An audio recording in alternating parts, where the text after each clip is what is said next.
ஓம் முருகா போற்றி போற்றி. என் அன்பு குழந்தையை, உன் தீராத ஆசை நிச்சயம் நிறைவேறும். நீ என்னிடம் பிரார்த்தித்தபடியே நான் உனக்கு விரைவில் தரிசனம் தருவேன். தந்ததும் உனக்கானதை நடத்தி காண்பிப்பேன். யோசிச்சுப்பார். எல்லா இடங்களுக்கும் சென்றுவிட்டு நீ இறுதியில் தானே என்னிடம் வந்தாய். உன்னை உன் குடும்பத்தோரோடு நிம்மதியாக வாழ வைக்கும் வழிகள் தான் இப்போது நடந்து கொண்டிருக்கிறது. வாழ்க்கை நன்றாக போகும்போது நீ சில கடினமான முடிவுகளை எடுக்க பயப்படுகிறாய். வாழ்க்கையில் சில சோதனைகள் வரும்போதுதான் நீ கஷ்டமான முடிவுகளை எடுக்க துணிகிறாய். அதிலும் தென்படும் சோதனைகள் உனக்கான வாய்ப்பைத்தான் காட்டுகிறது. உண்மைதானே? உன் பிள்ளைகள் பற்றிய கவலை உனக்கு ஏன்? நீ என் அன்பு பிள்ளையாக இருக்கும்போது உன் பிள்ளைகளை நான் கைவிட்டு விடுவேனா? உன் பிள்ளைகளின் எதிர்காலம் சிறப்பாக இருக்கும். அதை பற்றியெல்லாம் கவலைப்படாதே, நான் பார்த்து கொள்கிறேன். தைரியமாக இரு. உன் முயற்சி எப்போதும் வீண் போகாது. உன் உழைப்பு என்றும் வீண் போகாது. உன் பயிற்சி எப்போதும் வீண் போகாது. சின்ன சின்ன தடைகள் வந்தால்தான் என்ன, அது உன்னை மெருகேற்ற என்று நினைச்சிக்கோ.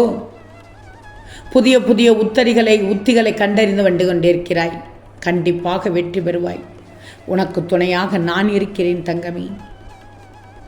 சிலருக்கோ உனக்கு பிடிக்கவில்லை, சிலருக்கோ உன்னை பிடிக்கவில்லை, சிலர் உன் வார்த்தையையும் மதிக்கவில்லை, உன்னை ஒரு பொருட்டாகவே நினைக்கவில்லை. எங்கு சென்றாலும் உனக்கு அதிக அவமானம் ஏற்படுகிறது என்றால் முதலில் நீ உன்னை தெரிஞ்சுக்கோ.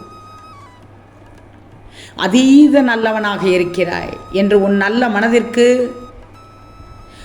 ஒரு குறையும் வராது. நான் இருக்கும் வரை ஒரு குறையும் வராது, வரவிட மாட்டேன். என்னை நம்பி நீ எடுத்த முடிவில் சிக்கல்கள் வந்துள்ளது என்று கூறுகிறாய். பொறு, கொஞ்சம் பொறு. சிக்கல்கள் குறைவதை பார்ப்பாய். அடுத்து அவை உனக்கு நன்மையாக மாறுவதை பார்ப்பாய். உன் பிள்ளைகளோடு கவலை இல்லாமல் மகிழ்ச்சியாக இரு. நீ செய்த தர்மத்தின் பலன் உனக்கு நன்மையே செய்யும். மற்றவர்கள் சூழலையும் பார்த்து கவலைப்படுகிறாய். வேண்டாமே. எதையெல்லாம் உன் மனதிற்குள் பூட்டி வைத்துக் கொள்ள வேண்டுமோ அதை பூட்டி வச்சுக்கோ. ஒரு சில விஷயத்தை பூட்டி வைக்கவில்லை என்றால் வாழ்க்கை வாழ்ந்துவிட முடியாது. உன் கவலையை தீர்க்க நான் நிச்சயமாக வருவேன். கவலையே படாதே. மிகப்பெரிய பொக்கிஷமாக நினைக்கக்கூடிய ஒரு விஷயம் உன்னை தேடி வரப்போகிறது. நீ சற்றும் எதிர்பார்க்காத பெரும் மகிழ்ச்சியை கொடுத்து உன்னை நான் இன்பத்தில் மிதக்க வைப்பேன். எனக்கு நீ முழு நிறைவோடு நன்றி செலுத்தக்கூடிய நேரம் வந்துவிட்டது. இன்று பார், என் ஆலயத்திற்கு நீ என்னை தேடி வரப்போகிறாய். அப்படியென்றால் நல்ல காலம் உன் வாழ்வில் வந்துவிட்டது என்றுதான் அர்த்தம். உனக்கு கூடிய சீக்கிரம் நிலையான வருமானம் வரும்படி ஒரு அதிர்ஷ்ட வாய்ப்பு உன் வீட்டின் கதவை தட்டும். அதை பயன்படுத்தி வாழ்க்கையில் முன்னேறு. என் ஆசீர்வாதம் இருக்கு என்பதை புரிந்து கொள்ளப் போகிறாய். நான் இருக்கும்போது உன் வாழ்க்கையில் மற்றவர்களை எப்படி முடிவெடுக்க அனுமதிப்பேன்? அவர்கள் என்ன வேண்டுமானாலும் செய்யட்டும். ஆனால் கடைசி முடிவை எடுப்பது உன் முருகனப்பா என்பதை மட்டும் நீ ஞாபகத்தில் வச்சுக்கோ. உறவுகள் உன்னோடு இருக்கும்போது என்னுடைய பார்வை உன் மீது இருக்கிறது என்று மகிழ்ச்சியாக இரு. ஆனால் அதுபோல் அதே நேரத்தில் தன்னந்தனியாக நிற்கும்போது இந்த முருகனே உன்னோடு இருக்கிறேன் என்று நம்பிக்கையோடு இரு. அவசரப்படாதே. நீ நினைத்த நாளில் சில நிகழ்வுகள் நடக்க வேண்டும் என்கிறாய். அது நடந்தால் என்ன பாதிப்புகள் வரும் என்பதை அறிந்தவன் நான் என்பதால் நான் அவை நடக்க வேண்டிய காலத்தில் நடக்க வைத்து விடுவேன். உனக்கு எந்த நேரத்தில் நடந்தால் உனக்கு நல்லதே நடக்கும் என்று எனக்கு தெரியும். அந்த நேரத்தில் அதை நான் நடத்தி காண்பிப்பேன். நடக்காமல் போகாது, நிச்சயம் நடக்கும். எல்லாம் இழந்த பின்பும் முருகன் என்னை கைவிட மாட்டான் என்ற நம்பும் உள்ளங்கள் தான் அதிகம். நான் காத்துக்கொள்வேன் என்று உனக்கு தெரியும் தானே. ஆனால் அதனினும் மேலாக என்மேல் என் மீது நீ கொண்ட தன்னம்பிக்கை நிச்சயமாக காக்கும். அதனால் தன்னம்பிக்கையோடு இரு. உன் தன்னம்பிக்கையும் வேண்டும், என்னிடம் உள்ள நம்பிக்கையும் வேண்டும். ஒருபோதும் கைவிட்டு விடாதே. கிரகங்கள் கைவிட்டாலும் இந்த முருகனின் கரங்கள் என்றும் கைவிடாது. உறவுகள் கைவிட்டாலும் இந்த முருகனின் உறவு என்றும் கைவிடாது. என்னுடைய நாமத்தை சொல்லிக்கொண்டே இரு. ஆயுள் முழுதும் காப்பேன். எத்தனை வேதனை என் பிள்ளையின் மனதில், எத்தனை மன அழுத்தம்.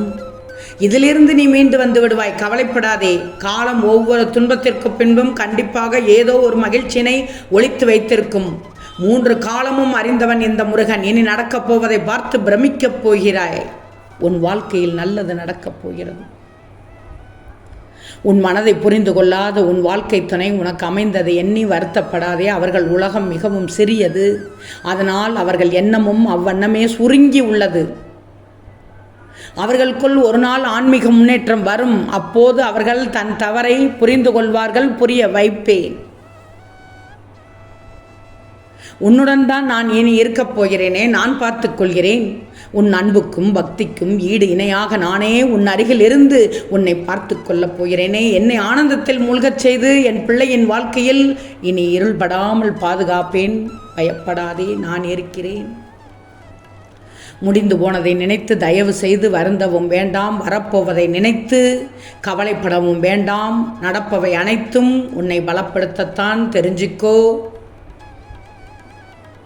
கண்மணியே, உனக்கு வருகிற சோதனைகள் எல்லாமே உன்னை சாதிக்க வைக்கத்தான். சோதனையில் சோர்ந்து போகாதே. மன வலிமையோடு எதிர்கொள். நான் உனக்கு உன் முருகன் எத்தனை முறை அறிவுரை கொடுத்து விட்டேன். நான் உன்னை வழிநடத்த உன் கூடவே நான் இருக்கிறேன் என்பதை புரிந்து கொள்ளவில்லையா? நிச்சயமாக என் பிள்ளையின் வாழ்க்கையை சரி செய்வேன். இப்போது நீ அனுபவித்து கொண்டிருக்கும் வலிகளும் வேதனைகளும் உனக்கு நிரந்தரம் அல்ல மகளே. நீ என் மீது கொண்டிருக்கும் பக்தியை நான் அறிவேன். உனக்கு என்றும் நான் துணை இருப்பேன். உனக்கு மன நிம்மதி கிட்டும் பல அதிசயங்களை நான் இனி உன் வாழ்க்கையில் நிகழ்த்தப் போகிறேன். இது சத்தியம் தங்கமே. நம்பிக்கையோடு என்னை தொடர்ந்து பிரார்த்தனை செய்து கொண்டே இரு. உன் வீட்டில் மங்கள ஒலி கேட்பதற்கான ஏற்பாடுகள் இப்போது நடக்க ஆரம்பிக்கும். பேச்சுவார்த்தை நடத்த, திருமணம் நிச்சயம் செய்ய காலம் சூழல் இணைந்து வரும். தள்ளிப்போய் கொண்டிருந்த விஷயங்கள் இப்போது நடக்க ஆரம்பிக்கும். சரியான நபர்கள் தொடர்பு கொண்டு பேசுவார்கள். உண்மை தங்கமே, நல்லது நடக்கும். நம்பிக்கையோடு நாளும் வழிபடு. சரியான வழியை நான் உணர்த்துவேன். அந்த வழியில் சென்று விடு. ஓம் முருகா போற்றி போற்றி.